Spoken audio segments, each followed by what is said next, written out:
ಕನ್ನಡದಲ್ಲಿ MA ಮುಗಿಸಿ ಚಿನ್ನದ ಪದಕವನ್ನು ಪಡೆದು ತಾಳೆಗರಿ ಶಾಸನ ಹಾಗೂ ಗ್ರಂಥಗಳಲ್ಲಿದ್ದ ಸಂಸ್ಕೃತ ಹಾಗೂ ಹಳೆಗನ್ನಡ ಲಿಪಿಗಳನ್ನು ಕನ್ನಡಕ್ಕೆ ಅನುವಾದಿಸಿ ಚಲಿಸುವ ವಿಶ್ವಕೋಶ ಎಂದೇ ಪ್ರಸಿದ್ಧರಾಗಿದ್ದ ದೊಡ್ಡಬೆಲೆ ಲಕ್ಷ್ಮೀ ನರಸಿಂಹಾಚಾರ್ಯರ ಬಗ್ಗೆ ಈ ವಿಡಿಯೋದಲ್ಲಿ ತಿಳಿದುಕೊಳ್ಳೋಣ.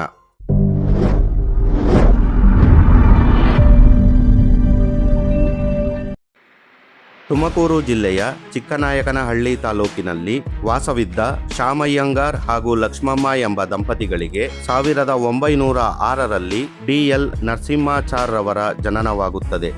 ಇವರ ತಂದೆ ಸಬ್ ರಿಜಿಸ್ಟರ್ ಕಚೇರಿಯಲ್ಲಿ ಗುಮಾಸ್ತರಾಗಿ ಕೆಲಸ ಮಾಡುತ್ತಿರುತ್ತಾರೆ. ಶಾಮಯ್ಯಂಗಾರರ ಕಾಲಕಾಲದ ವರ್ಗಾವಣೆಯ ಕಾರಣದಿಂದಾಗಿ ಶಿರಾ, ಪಾವಗಡ, ಮಧುಗಿರಿ, ತುಮಕೂರು ಹೀಗೆ ಅನೇಕ ಊರುಗಳಲ್ಲಿ ನರಸಿಂಹಾಚಾರ್ರವರ ಬಾಲ್ಯದ ವಿದ್ಯಾಭ್ಯಾಸ ನಡೆಯುತ್ತದೆ. ನರಸಿಂಹಾಚಾರ್ರವರ ತಾಯಿಯ ತಂದೆಯಾದ ಅಣ್ಣಾಸ್ವಾಮಿ ಅಯ್ಯಂಗಾರ್ರವರು ಮಹಾಭಾರತದ ನಿರೂಪಣೆಯಲ್ಲಿ ಸುಪ್ರಸಿದ್ಧರಾಗಿದ್ದರು. ಅಜ್ಜನ ಸೊಗಸಾದ ಭಾರತ ವಚನವು ಮೊಮ್ಮಗನ ಸಾಹಿತ್ಯ ಅಭಿರುಚಿಗೆ ಅಂಕುರಾರ್ಪಣ ಮಾಡಿತು. ಹೀಗಾಗಿ DLN ರವರು ತಮ್ಮ 12ರ ಬಾಲ್ಯದಲ್ಲಿಯೇ ಜೈಮಿನಿ ಭಾರತವನ್ನು ಓದಿ ಅದರ ಬಹುಭಾಗವನ್ನು ಬಾಯಿಪಾಠ ಮಾಡಿದರು. 4ನೇ ತರಗತಿಗೆ ಬರುವ ಹೊತ್ತಿಗಾಗಲೇ ಪದ್ಯಸಾರದ 2 ಪುಟಗಳು, ಗದಾಯುದ್ಧ, ಛಂದೋಬದಿ ಇವೆಲ್ಲವನ್ನೂ ಓದಿಕೊಂಡಿದ್ದರು. ಇದರ ಜೊತೆಗೆ ಖಾಸಗಿಯಾಗಿ ಬೋಧನೆಯನ್ನು ಪಡೆಯುವ ಮೂಲಕ ಸಂಸ್ಕೃತವನ್ನು ಸಹ ಕಲಿತಿದ್ದರು. ತುಮಕೂರು ಪ್ರೌಢಶಾಲೆಯಲ್ಲಿ ವ್ಯಾಸಂಗ ಮಾಡುತ್ತಿದ್ದಾಗ ಅವರ ಆರಂಭಿಕ ಲೇಖನಗಳಾದ the story of a cotton seed ಎಂಬ ಶೀರ್ಷಿಕೆಯ ಇಂಗ್ಲಿಷ್ ಲೇಖನ ಮತ್ತು ದೊಡ್ಡವರು ಯಾರು ಎಂಬ ಕನ್ನಡದ ಲೇಖನವನ್ನು ರಚಿಸಿದ್ದರು.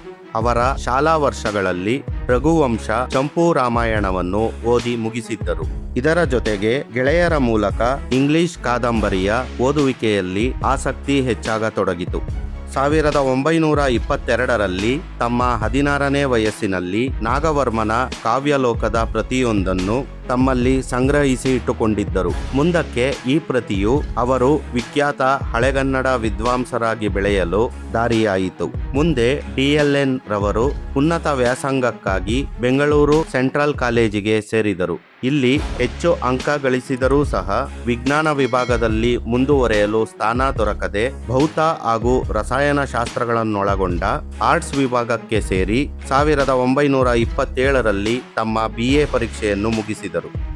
DLN ಅವರು ಕನ್ನಡದಲ್ಲಿ ಹೆಚ್ಚು ಅಂಕಗಳನ್ನು ಪಡೆದುದರಿಂದ ಕೇಣಿ ಸಿದ್ದಪ್ಪನವರ ಚಿನ್ನದ ಪದಕ ಹಾಗೂ ಭಾಸ್ಕರಮ್ಮಾಳ್ ಬಹುಮಾನವು ದೊರೆಯಿತು. BA 2ನೇ ವರ್ಷದಲ್ಲಿರುವಾಗ ಕರ್ನಾಟಕ ಸಾಹಿತ್ಯದಲ್ಲಿ ಪ್ರಕೃತಿ ವರ್ಣನೆ ಎಂಬ ಸುದೀರ್ಘವೂ ಪ್ರೌಢವೂ ಆದ ಪ್ರಬಂಧವನ್ನು ರಚಿಸಿದರು. 1928ರಲ್ಲಿ ಈ ಪ್ರಬಂಧವು ಕನ್ನಡ ಸಾಹಿತ್ಯ ಪರಿಷತ್ ಪತ್ರಿಕೆಯಲ್ಲಿ ಪ್ರಕಟವಾಯಿತು. 1927ರಲ್ಲಿ ತಮ್ಮ ತಾಯಿಯ ಜೊತೆ ನೌಕರಿಗೆ ಸೇರಲೆಂದು ಮೈಸೂರಿಗೆ ಬಂದ ನರಸಿಂಹಾಚಾರ್ರವರು ನೌಕರಿಯ ಅಪೇಕ್ಷೆಯನ್ನು ಹಿಂದಿಟ್ಟು ಕನ್ನಡದಲ್ಲಿ MA ಕಲಿಯಲು ಮೈಸೂರಿನ ಮಹಾರಾಜ ಕಾಲೇಜಿಗೆ ಸೇರಿಕೊಂಡರು.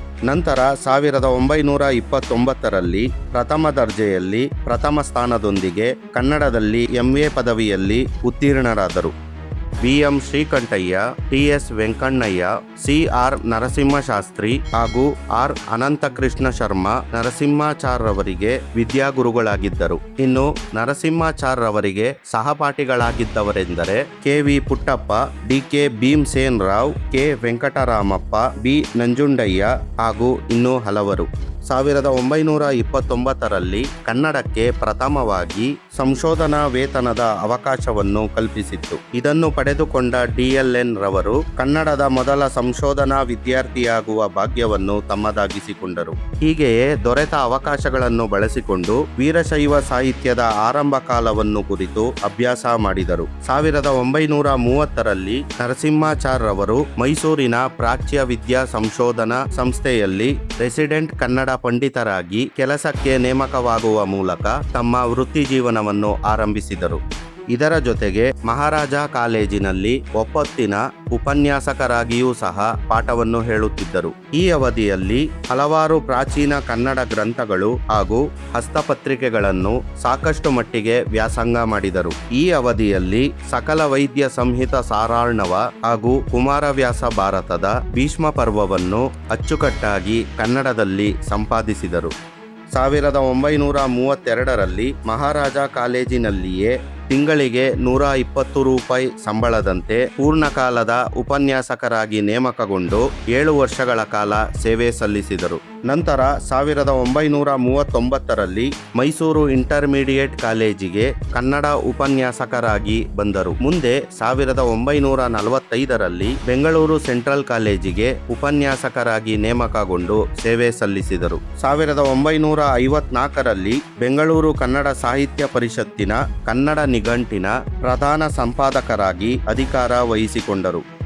1956ರಲ್ಲಿ ಪ್ರಾಧ್ಯಾಪಕ ವೃತ್ತಿಗೆ ಬಡ್ತಿ ಪಡೆದು ಮರಳಿ ಮಹಾರಾಜ ಕಾಲೇಜಿಗೆ ತೆರಳಿ ಸೇವೆ ಸಲ್ಲಿಸಿ 1962ರಲ್ಲಿ ಅಧ್ಯಾಪಕ ವೃತ್ತಿಯಿಂದ ನಿವೃತ್ತರಾದರು. DLN ರವರು ಕನ್ನಡದಲ್ಲಿ 4 ಪ್ರಮುಖ ಕೃತಿಗಳನ್ನು ರಚಿಸಿದ್ದಾರೆ. ಸುಮಾರು 9ಕ್ಕೂ ಹೆಚ್ಚು ಸಮಗ್ರ ಸಂಪುಟಗಳನ್ನು ಸಂಪಾದಿಸಿದ್ದಾರೆ. 11ಕ್ಕೂ ಹೆಚ್ಚು ಮುನ್ನುಡಿಗಳನ್ನು ಬರೆದು 3 ದಶಕಗಳಲ್ಲಿ ಸುಮಾರು 80ಕ್ಕೂ ಹೆಚ್ಚು ಲೇಖನಗಳನ್ನು ಬರೆದಿದ್ದಾರೆ.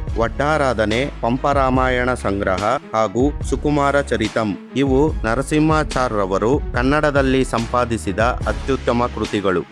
ತಮ್ಮ ಇಡೀ ಜೀವಮಾನದಲ್ಲಿ ನರಸಿಂಹಾಚಾರ್ಯರವರು ರಚಿಸಿರುವ ಕೃತಿಗಳು, ಮುನ್ನುಡಿಗಳು, ಪ್ರಬಂಧಗಳು ಹಾಗೂ ಲೇಖನಗಳೆಂದರೆ ಪಂಪೆಯ ಹರಿಹರ, ಶಬ್ದವಿಹಾರ, ಕನ್ನಡ ಗ್ರಂಥ ಸಂಪಾದನೆ, ವಡ್ಡಾರಾಧನೆ, ಕೇಶಿರಾಜನ ಶಬ್ದಮಣಿ ದರ್ಪಣ, ರಾಘವಾಂಕ ವಿರಚಿತ ಸಿದ್ಧರಾಮ ಚಾರಿತ್ರ್ಯ, ಪಂಪ ಭಾರತ ದೀಪಿಕೆ, ಸಕಲ ವೈದ್ಯ ಸಾರಾರ್ವಣಂ ಇವಿಷ್ಟು ನರಸಿಂಹಾಚಾರ್ಯರವರು ಕನ್ನಡಕ್ಕೆ ಸಂಪಾದಿಸಿದ ಕೃತಿಗಳು. ಇನ್ನು ಇವರು ರಚಿಸಿದ ಮುನ್ನುಡಿಗಳೆಂದರೆ ಕನ್ನಡದಲ್ಲಿ ವಿಡಂಬನ ಸಾಹಿತ್ಯ, ತೂಗುದೇವೇಗೆ, ವ್ಯವಹಾರ ಕನ್ನಡ, ಶಿಲಾಲತೆ, ಶಿವದಾಸ ಗೀತಾಂಜಲಿ, ಸಾಹಿತ್ಯದ ಹಿನ್ನೆಲೆ, ಶರಣಚರಿತ ಮಾನಸಂ, ಕನ್ನಡ ಛಂದಸ್ಸು, ಭಾಷಾ ವಿಜ್ಞಾನ, ಭಾರತೀಯ ಗ್ರಂಥ ಸಂಪಾದನಾ ಪರಿಚಯ ಹಾಗೂ ಬಸವಸ್ತೋತ್ರ ಗೀತೆ.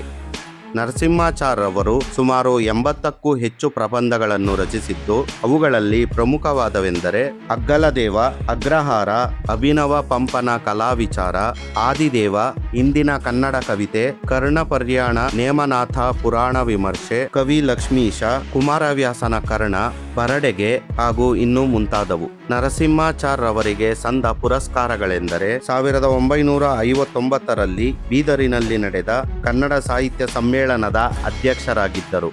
1967ರಲ್ಲಿ ಕರ್ನಾಟಕ ರಾಜ್ಯ ಸಾಹಿತ್ಯ ಅಕಾಡೆಮಿಯು ಇವರನ್ನು ಗೌರವಿಸಿತು ಹಾಗೂ 1970ರಲ್ಲಿ ಮೈಸೂರು ವಿಶ್ವವಿದ್ಯಾನಿಲಯವು ಇವರಿಗೆ ಗೌರವ ಡಾಕ್ಟರೇಟ್ ಅನ್ನು ನೀಡಿ ಸನ್ಮಾನಿಸಿದೆ. ಪ್ರಥಮ ಸ್ಥಾನದಲ್ಲಿ ಕನ್ನಡದಲ್ಲಿ MA ಪದವಿಯನ್ನು ಮುಗಿಸಿ ಚಿನ್ನದ ಪದಕವನ್ನು ಪಡೆದು ಕನ್ನಡ ಮಾತ್ರವಲ್ಲದೆ ತಮಿಳು, ತೆಲುಗು, ಸಂಸ್ಕೃತ ಹಾಗೂ ಇಂಗ್ಲಿಷ್ ಭಾಷೆಗಳಲ್ಲಿ ಅಪಾರ ಪ್ರಭುತ್ವವನ್ನು ಹೊಂದಿದ್ದ, ಚಲಿಸುವ ವಿಶ್ವಕೋಶ ಎಂದು ಕರೆಸಿಕೊಳ್ಳುತ್ತಿದ್ದ ದೊಡ್ಡಬೆಲೆ ಲಕ್ಷ್ಮೀ ನರಸಿಂಹಾಚಾರ್ಯರು 1971 ಮೇ 7ರಂದು ನಿಧನರಾದರು.